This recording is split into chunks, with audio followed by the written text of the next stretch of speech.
할렐루야. 주님과 함께, 여러분과 함께 행복합니다.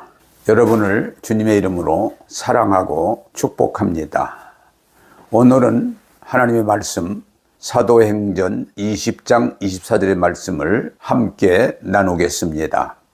내가 달려갈 길과 주 예수께 받은 사명 곧 하나님 은혜의 복음을 증언하는 일을 마치려 하면은 나의 생명조차 조금도 귀한 것으로 여기지 아니하노라. 아멘. 예수님은 육신을 입고 이 땅에 오셨는데 우리가 흔히 생각하는 것처럼 세상에서 잘 먹고 잘 입고 부귀영화 누리기 위해서 오신 것이 아닙니다. 또 이 세상에서 출세해서 세상의 모든 것을 다 자기가 하고 싶은 대로 이루고자 오신 것이 아닙니다. 또 많은 사람들이 성공해서 하나의 권력을 쥐고 세상 많은 사람들을 다스리고자 하는 것도 아닙니다. 또 세상의 종교 지도자가 돼서 사상이나 이론이나 어떤 이치를 가르쳐 주려고 오신 것이 아닙니다. 공자는 하나의 군자, 도덕적으로 높은 수준에 이르도록 사람을 가르치는 일을 했습니다. 석가는 이 괴로움이 많은 세상에서 어떻게 하든지 가르침을 통해서 벗어나도록 해탈하도록 가르쳤습니다. 마음에서는 유일신을 주장하면서 복종과 평화를 가르쳤습니다. 여러분, 이 세상 사람들은 두 가지를 말할 수 있습니다. 하나는 어떻게 하든지 열심히 공부하고 돈 벌고 출세해서 부귀영화를 누리고자 하는 삶을 바랄 수 있습니다. 또한 도덕적인 사람들로, 종교적인 사람들로 어떻게 하든지 도덕적인 수준, 높은 수준에서 깨끗하고 도덕적이고 인격적인 삶을 추구할 수 있습니다. 그러나 예수님이 오신 것은 우리를 죄와 저주에서 구원하사 하나님의 아들, 딸이 되고자 하는 것이었습니다.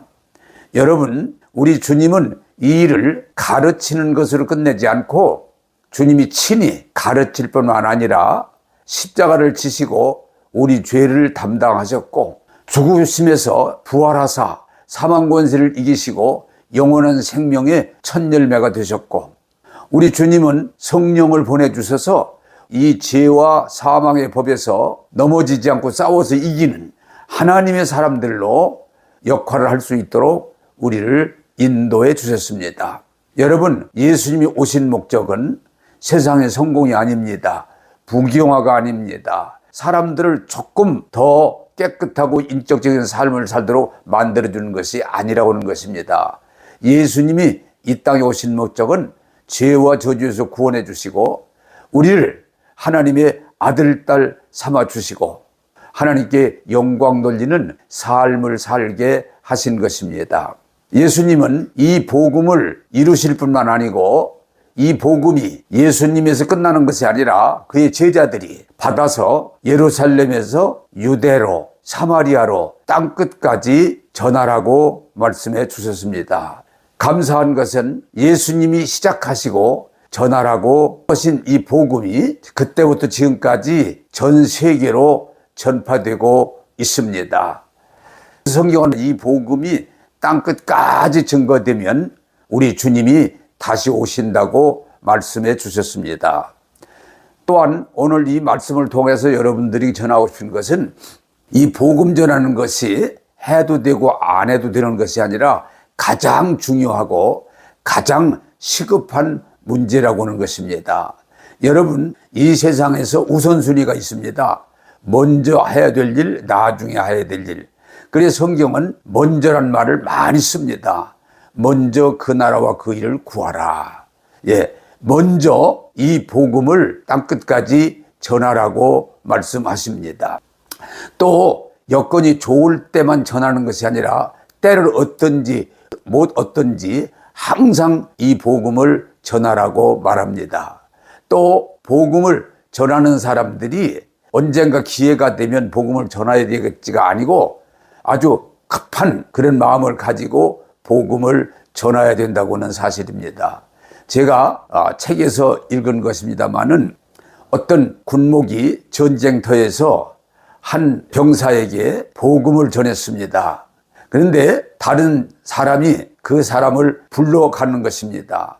그래서 복음을 전하다가 할 수 없지 그러는데 성령께서 강력하게 복음을 지금 전하라 하는 감동을 주셨는데 상황이 그렇게 되니까 할 수 없이 보내줬는데 조금 있다가 적군이 비행기가 폭탄을 투하해서 그 사람에 맞아가지고 죽는 상황이 됐습니다.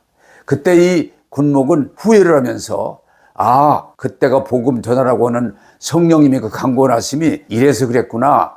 그리고 뛰어가서 그 사람을 붙들고 지금이라도 예수 믿으라고 전했지만 나 좀 살려달라고만 하지 예수님은 영접하지 않더라고 하는 사실입니다.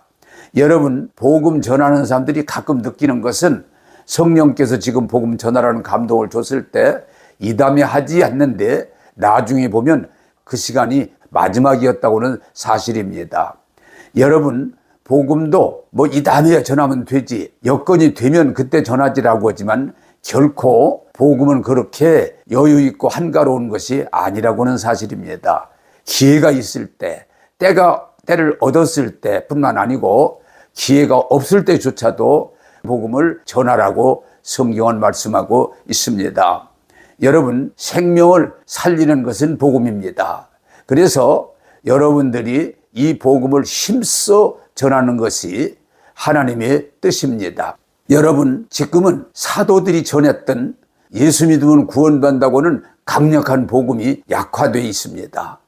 안타까운 것은 옛날에는 모든 사람들에게, 예를 들면 병자가 있으면 예수 믿으세요, 그 병 치료받을 수 있습니다, 이렇게 자신 있게 전했습니다. 또 극한 어려운 상황에 처한 사람이 있는데 어떻게 할까 할 때 예수 믿으세요, 하나님이 이 위기에서 건져줄 겁니다 라고 말했습니다. 그런데 지금은 그런 복음의 확정을 하지 못하니까 아프면 병원 가라고 말합니다. 또 어떤 문제가 있으면 예수 믿으라고 하지 않고 변호사를 만나라고, 상담사하고 상의해 보라고 말합니다. 여러분, 우리 주님은 모든 죄와 저주에서 우리를 구원하시는 구원자입니다. 초대교회와 같이 주 예수를 믿으라, 그리하면 너와 내 집이 구원을 받으리라고 강력하게 복음을 증거할 때 많은 사람이 예수 믿고 병 고침 받고 새 사람이 되고 하나님의 사람으로 무장될 것입니다. 여러분, 예수 믿는 사람이 복음을 전하는 것은 하나님의 사명입니다. 오늘 다시 한번 이 말씀을 기억하면서 저와 여러분들이 복음을 전하는 자가 되기를 바랍니다. 기도하겠습니다. 하나님, 우리 주님 이 땅에 오셔서 십자가를 지시고 부활하시고 성령을 보내셔서 이 복음을 인해서 많은 영혼들이 구원받고 새 사람이 되고 하나님이 자녀가 되게 해주시는 것을 감사합니다. 주님, 그러나 안타까운 것은 이 시대가 강력한 이 복음을 전하지 못하고 세상 전문가들에게 유임해버리고 우리는 또 기회가 되면, 여건이 되면 하면서 복음 전하는 것을 미루는 일이 많이 있습니다. 오늘 이 말씀을 통해서 깨닫고 무엇보다도 복음이 중요함, 시급성을 깨닫고 온 힘을 다해서 복음을 전하게 도와주셔서 한 영혼 한 영혼이 구원받게 하시고 하나님의 교회의 일원이 되게 하여 주옵소서. 오늘도 우리를 복음으로 새롭게 하시고 축복하시는 예수님 이름으로 기도하옵나이다. 아멘.